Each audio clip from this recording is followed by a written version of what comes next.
کشمیر کشمیر کشمیر کرتے کرتے بھارت کے ساتھ اپنی کاروباری جو رشتہ داری ہے اس کو اور نہ خراب ہونے دیں، چونکہ چین اب اس سٹیج پر آ گیا ہوا ہے ایپس کے بند ہونے کے بعد اور بہت ساری پروڈکٹس کے بند ہونے کے بعد کہ سلولی اینڈ گریجولی بھارت کے ساتھ اپنے ریلیشن مینڈ کرنے کی کوشش بھی کریں اور اپنا ڈسپیوٹ بھی رکھیں۔ یہ دو بڑے ہی مشکل معاملات ہیں۔ دیکھیے ڈاکٹر صاحب، ڈسپیوٹ تو پہلے بھی چلا ہی آ رہا ہے۔ نہیں، ڈسپیوٹ تو پرسنل ڈسپیوٹ کی ہم بات کر رہے ہیں نا، نہ کہ کشمیر کی۔ وہ جو ڈسپیوٹ ہے وہ تو ان کا جی، لیکن ڈاکٹر صاحب کشمیر بھی بھارت کے ساتھ ڈسپیوٹ کا ایک اینگل ہے چائنا کے مائنڈ میں۔ بالکل بالکل بالکل چائنا کا ہے ایک معاملہ، چونکہ کشمیر کے معاملے میں ڈاکٹر صاحب یہ ایک ریالٹی ہے کہ 3 پارٹیز ڈائریکٹ یا انڈائریکٹ بن چکی ہوئی ہیں۔ اب مطلب پاکستان اور بھارت ہی نہیں ہے، چین بھی ایک پارٹی ہے۔ نہیں، مطلب چین کا جو ہے اس کی جو آنکھ ہے لداخ کے اوپر، جی، that is the only reason, یا اس میں پاکستان کے ساتھ مل کے وہ اکسائی چین ان کے پاس چلا جا چکا ہوا ہے۔ میں وہی کہتا ہوں نا، لیکن بھارت تو تسلیم نہیں کرتا نہ کرے، وہ تو ان کے پاس چلا گیا، وہ تو آنا نہیں۔ ڈسپیوٹ تو یہی ہوتا ہے نا، ڈسپیوٹ یہی ہوتا ہے کہ who cares، کہ مطلب وہ ایک پارٹی کہتی ہے I don't care، رائٹ، ٹھیک ہے، تو وہ ڈسپیوٹ تو ہے۔ تو کشمیر کے ڈسپیوٹ میں چائنا بھی شامل ہے، چاہے وہ غلط ہے یا ٹھیک ہے، لیکن چائنا بھی ایک پارٹی تو ہے اس میں۔ لداخ بھی کشمیر کا ہی حصہ ہے، رائٹ، ٹھیک۔ تو لیکن چائنا اس ڈسپیوٹ کے باوجود پاکستان کی طرح بھارت کے ساتھ بہیو 65 کے بعد نہیں کر رہا تھا۔ 62 کی وار کے بعد اور 2-3 سال کی جو بڑی شدید ٹینشن تھی، لیکن پھر انہوں نے اس پر بہیو کرنا شروع کر دیا۔ دوکلام کا واقعہ آپ کے سامنے ہے، پھر یہ جو ابھی ہوا ہے اسٹینڈ آف بڑا خطرناک والا۔ تو اب چین تو اس چکر میں ہے کہ میں اپنے اقتصادی جو انٹرسٹ ہیں اس پر کتنا ہرٹ لے سکتا ہوں۔ انہوں نے دیکھ لیا کہ ہماری یہ جو تھریش ہولڈ ہے بھارت کے ساتھ اتنا ہی تھا، چونکہ ہم اکنامک سیٹ بیک افورڈ نہیں کرتے۔ یہ مطلب چین نے کہا نہیں، لیکن ان کے بیہیویئر سے لگ رہا ہے۔ تو میرا خیال ہے اسی بیہیویئر کی وجہ سے وہ اس بار کم از کم اسٹیٹمنٹ کی حد تک نہیں آئے۔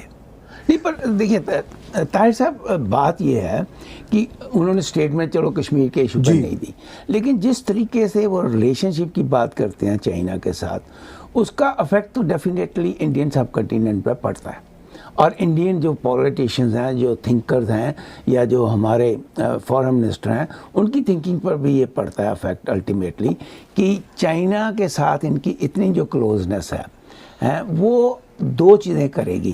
ایک تو یہ کہ جو ہتھیار رشیا سے جو اب امریکہ سے نہیں مل رہے چائنا کو، وہ اب چائنا سے وہ لے سکتے ہیں، جی ہاں جی، اور اس طریقے سے وہاں پر پھر گڑبڑی جو ہے وہ کریٹ کر سکتے ہیں، ہاں جی، کشمیر میں اپنے علاقوں میں ٹریننگ دے کر۔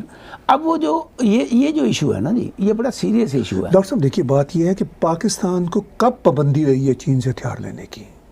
وہ پابندی تو کبھی نہیں رہی۔ نہیں، وہ تو مطلب جب چاہے لے سکتے تھے اور لیتے رہے ہیں، اس میں تو کوئی ان کو تو کوئی دقت ہی نہیں تھی، ٹھیک ہے۔ لیکن اچھا، دوسرا مسئلہ یہ ہے کہ جو چین کے ساتھ جو پیار کی پینگوں کی باتیں ہیں وہ پاکستان کی طرف سے زیادہ ہوتی ہیں، چین کی طرف سے تو کم ہوتی ہیں۔ چین کا یہ ریٹرک اتنا نہیں ہوتا، ہمیں یہ بات سمجھنی ہوگی۔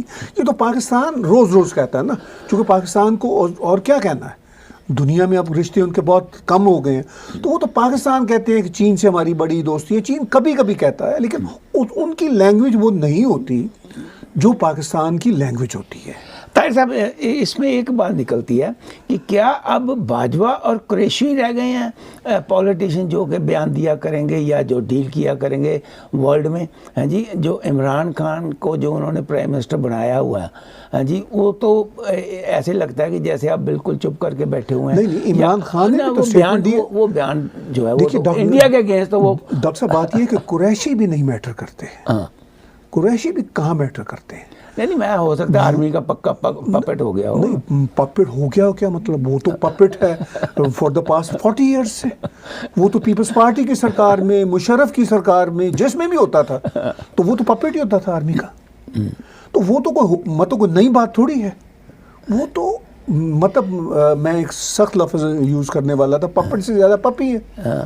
لیکن کوئی ایسا مطلب اس میں سیکرٹ تو ہے نہیں کہ پاکستان کی اسٹیبلشمنٹ ہی پاکستان کے ہر کی ایشو کو واچ کرتی ہے, ڈیل کرتی ہے, مانیٹر کرتی ہے اور اس انٹرسٹ کو آگے لے کر چلتی ہے.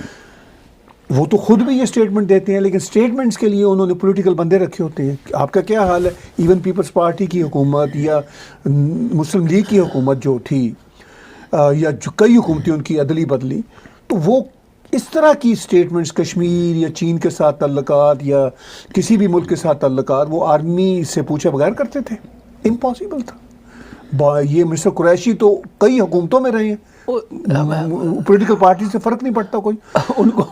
لیکن مسئلہ یہ ہے کہ اس ساری صورتحال میں عمران خان نے بھی کہا کہ ہمارا اب دا اونلی, انہوں نے ورڈ یوز کیا, friend of all seasons, all Times, all weathers.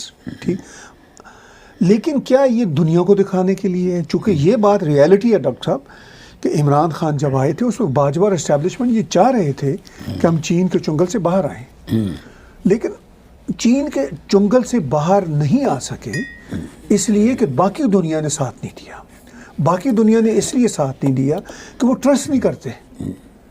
مطلب امریکنز, سعودی, گلف سٹیٹس ٹرسٹ نہیں کرتے. بھارت بھی ٹرسٹ کر لیا کرتا تھا, باتوں میں آ جایا کرتا تھا, لیکن جب سے مودی جی آئے ہیں 6 سال سے, شروع میں انہوں نے ٹرسٹ کرنے کی پاکستان کو کوشش کی. نواز شریف کے گھر بھی گئے, سارا کچھ ان آفیشیل وزٹ بھی ہوا, لیکن کوئی فار دا پاسٹ 3 ایئرس تعلقات برے سے برے ہوتے جا رہے ہیں. چونکہ ان کو پتہ چل گیا کہ بھئی یہ میٹر نہیں کرتے, نہ فارن منسٹر پاکستان کا میٹر کرتا ہے, نہ کوئی پاکستان کا پرائم منسٹر میٹر کرتا ہے, کوئی بھی میٹر نہیں کرتا.